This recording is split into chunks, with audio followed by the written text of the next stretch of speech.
Okay, so number 20 is hiding. That's right.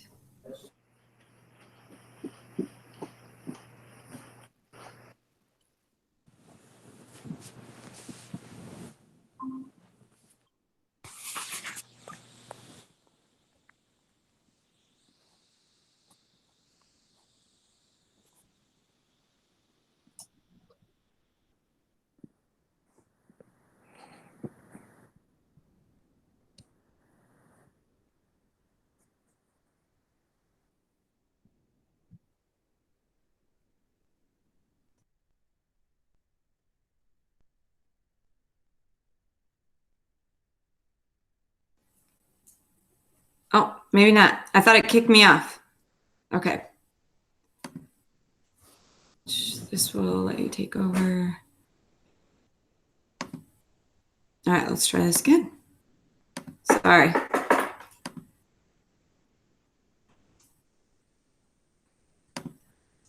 Close.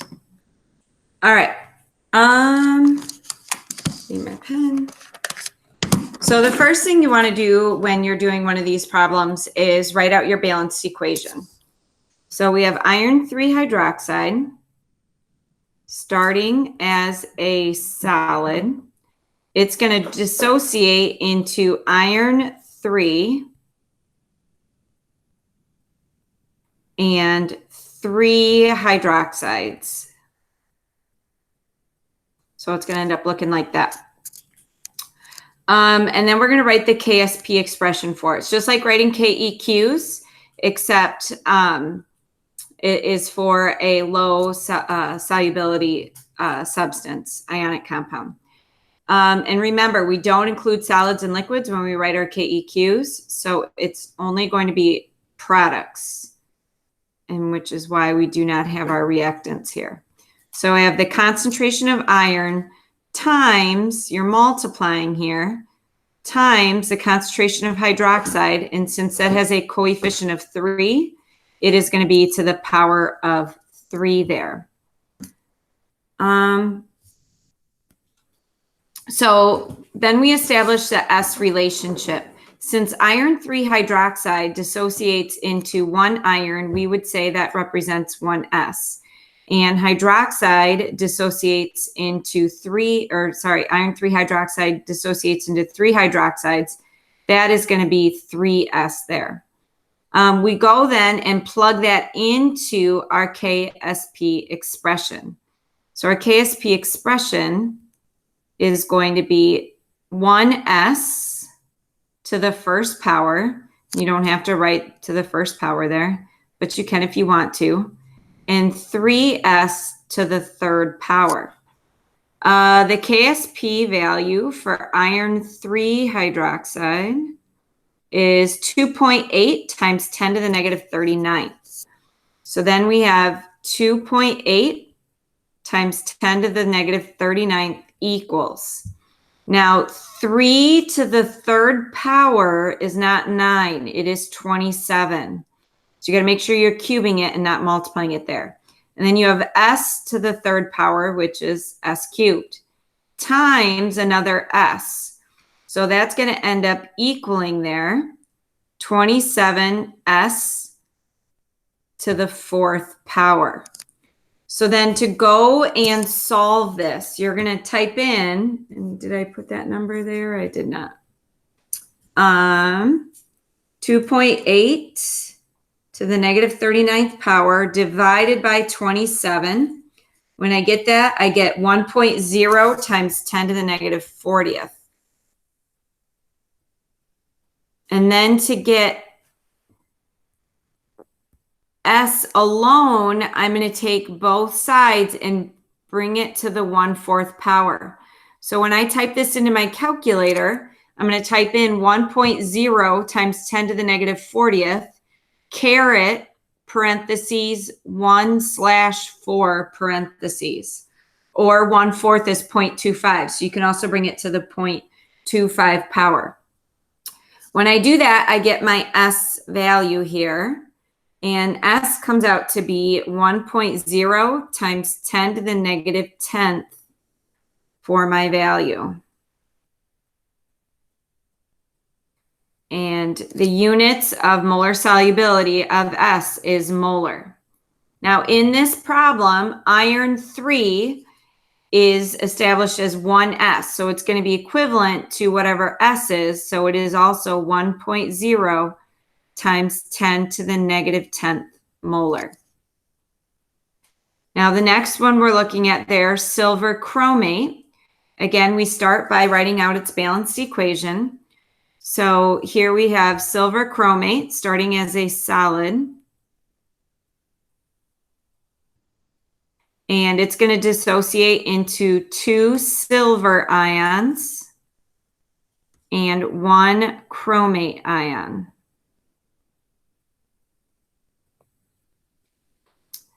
Its KSP expression then is going to be the concentration of the silver ion squared, since it has a coefficient of 2 there, multiplied by the concentration of the chromate ion. And it has a coefficient of 1, so we'll just leave that as a 1 there. All right, so then we're going to establish the S relationship. Since I produced 2 silver ions, that is 2S, and 1 chromate ion would be 1S. I'm going to plug that in. Goodness gracious. I'm going to plug that in. I didn't leave myself very much room here, to my KSP expression. So KSP then is going to be 2S to the second power multiplied by S. 2S to the second power is 4S squared times S, which is going to equal 4S cubed. Looking at silver chromate's value, it's 1.1 times 10 to the negative 12th. So we have 1.1 times 10 to the negative 12th equals 4S cubed. Divide both sides by 4 and then take the cubed root of each side. So 1.1 times 10 to the negative 12th divided by 4, I get 2.75 times 10 negative 13th. I bring that to the 1/3 power. So caret 1 divided by 3 with the parentheses gives me 6.5 times 10 to the negative 5th. That's my S value. 6.5 times 10 to the negative 5th molar. Now silver, and that's a really lousy looking 6. Silver, we established as 2S. So I have to double that concentration to show what silver's overall metal ion concentration is. So 6.5 times 10 to the negative 5th times 2 comes out to be 1.3 times 10 to the negative 4th molar. I was just checking out that next one there. All right, let's go back. Okay.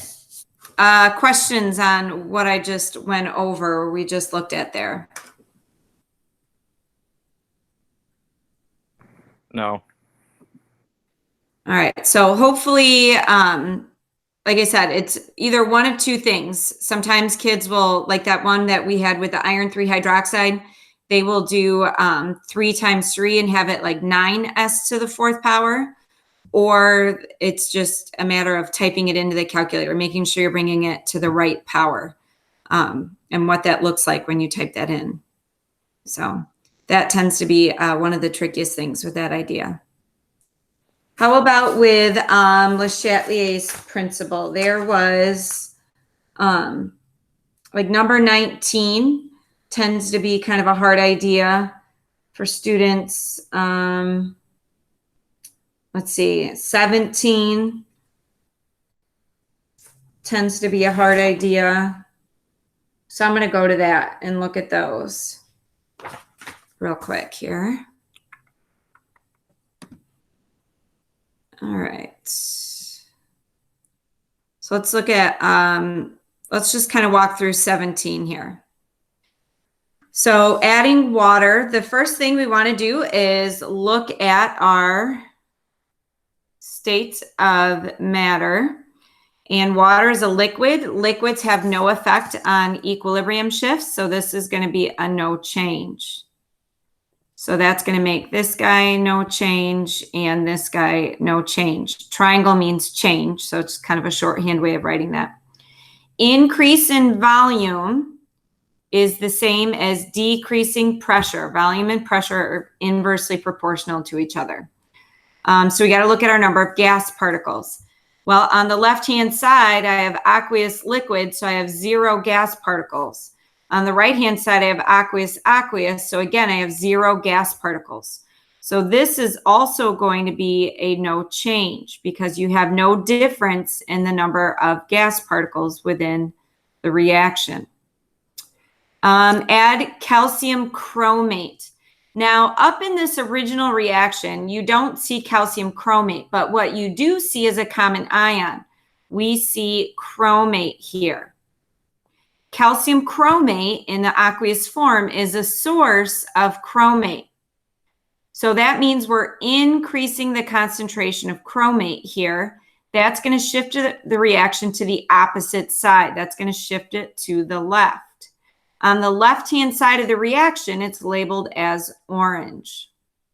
Since we're moving away from the products are on the right-hand side, that will be a decrease in product concentration then. The next thing we see here is increasing the hydroxide concentration. This one's a really hard one. It's based off of the lab idea. In the lab, we saw when we had hydroxide that it reacts with hydrogen ion. So it's reacting with this guy. Let's get a different color here. And when hydroxide and hydrogen react, what they do is they make water. So it's the same as removing hydrogen from the system. So when you add hydroxide, you're removing hydrogen ion. And if I remove the hydrogen ion, that's going to pull the reaction to the right. On the right-hand side, it is yellow in color. And the right-hand side is the side of the products. That matches. So this will be an increase in product concentration. The last one there is adding potassium dichromate. So when I add potassium dichromate, I'm adding a source of dichromate there. So that means I'm increasing the concentration of dichromate. If I increase dichromate, it's going to shift to the opposite side. So it's going to shift to the right-hand side. On the right-hand side, it is yellow. Products are on the right, so that means my product concentration will increase. Now, the next question looks at this reaction as well. It says an increase in temperature causes the reaction to turn orange. Rewrite the equation with energy in the box below. All right, so I'm just going to erase all this stuff here. So it says an increase in temperature causes a reaction to turn orange. If I increase something, it shifts to the opposite side. That means energy must have started on the right-hand side, because if I increase it, it's going to shift to the opposite direction. It's going to shift to the orange side or the left side. So energy then would be written on the right-hand side. When energy is on the right, we have an exothermic reaction, and our delta H value is going to be negative overall. I know I didn't ask that, but it's a good question to ask. All right, so 19 is another idea that students tend to have a really hard time with. It says, what stresses could be applied to the following reaction to cause the concentration of reactants to increase? Reactants are on the left-hand side, so we're trying to decide what can we do to get this reaction to shift to the left. All right, so we can do a few things. I can't affect this because that's a solid. but I can affect water and carbon dioxide. If I want the reaction to shift left, I can increase their concentration. So I can increase concentration of water. I can also increase the concentration of carbon dioxide. What could I do to the left-hand side here? Well, I can't do anything with the sodium hydrogen carbonate because that's a solid, so that's a no. But I can affect energy. If I wanted to stay on the left-hand side, I can remove energy from the system. If I remove the energy from the system, it's going to pull left. So I can either remove energy or decrease temperature. Now, the last factor that I can manipulate is pressure. So to figure out pressure, we have to look at the number of gas molecules. On my left-hand side, there is no gas molecules, so that's 0. On my right-hand side, I have water and carbon dioxide that are gases. They both have a coefficient of 1. So on my right-hand side, I have 2 gas particles. Now, I want the reaction to go to the left. The left has fewer gas particles. To go to fewer gas particles, I would need to increase pressure, which is the same as decreasing volume. Remember, they're opposite of each other. So that would be a decrease in volume there. All right, I'm going to go back to the meeting here. Okay. Other questions on ideas that I did not address?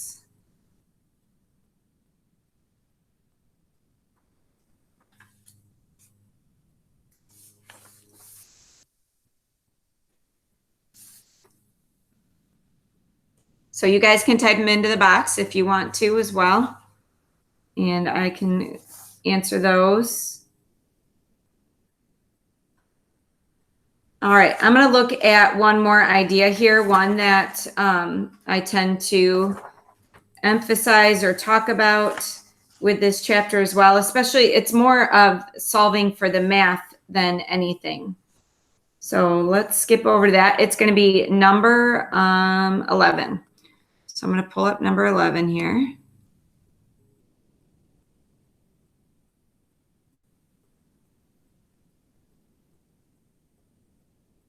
Okay. So number 11, it says at 200 degrees Celsius, the KEQ of the following reaction is 0.650. If the hydrogen concentration equals 0.36 molar and nitrogen is 0.12 molar, what is the ammonia concentration? All right, so right away we see KEQ is 0.650. That value is less than 1, which means reactants are going to be favored. All right, then we always start these problems by writing our KEQ expressions. Concentration of products over reactants. Everything has to be either gas or aqueous substance. Here, they're all gases, so that means they're all going to be included in our KEQ expressions. So we're going to have the concentration of nitrogen times the concentration of hydrogen to the third power divided by the concentration of ammonia, and that is going to be to the second power there. In this problem, we know the KEQ value is 0.650. We know nitrogen is 0.12 molar, and we know hydrogen is 0.36 molar, and that is going to be cubed. And that's going to be over ammonia squared. Well, we don't know ammonia's concentration, so I'm going to put X in there to solve for that. All right, now you may recall, we've talked about this before, especially with gas laws. You cannot solve for X on the bottom. You have to get it on top. So to do that, I would multiply both sides by X squared, and then I would end up dividing by 0.650. On both sides.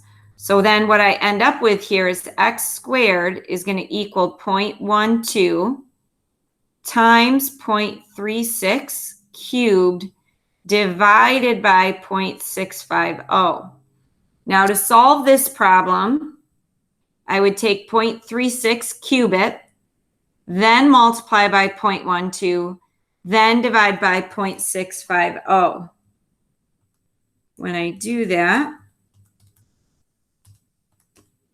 I get x squared equals 0.0086. And then I got to square root both sides to get the answer. And I get a value of 0.093. So my ammonia concentration is 0.093 molar. Now, you know you have to have molar here because you see the brackets. Brackets stand for concentration. When you're solving for KEQ, KEQs do not have units, so they will never have units. So like this problem here would have no units in your answer, okay? Real quick, one more thing. Let's look at problem C here. So for this problem, you're supposed to write your KEQ expression. We mentioned a couple times now, when you write your KEQ expressions, you do not include solids and liquids. So we're not including water, we're not including magnesium nitride, and we are not including magnesium hydroxide. The only thing we include here is the ammonia. Well, that means we have no products. So if we have no products, products are going to be represented by a 1 over the concentration of our reactants, which is ammonia, and that value would be squared then. So just always making sure you're double checking your states of matter when you're writing your equilibrium constant expressions. All right. Hopefully I addressed everything and helped you guys out there a little bit. If you're working and you have more questions, shoot me an email or a remind text. And I also have kids like that are taking screenshots and sending it to me like, hey, did I do this right? That way I can help you with that too. Okay. All right, guys, you have a wonderful rest of your Tuesday. Enjoy the sunshine, and I will see you soon.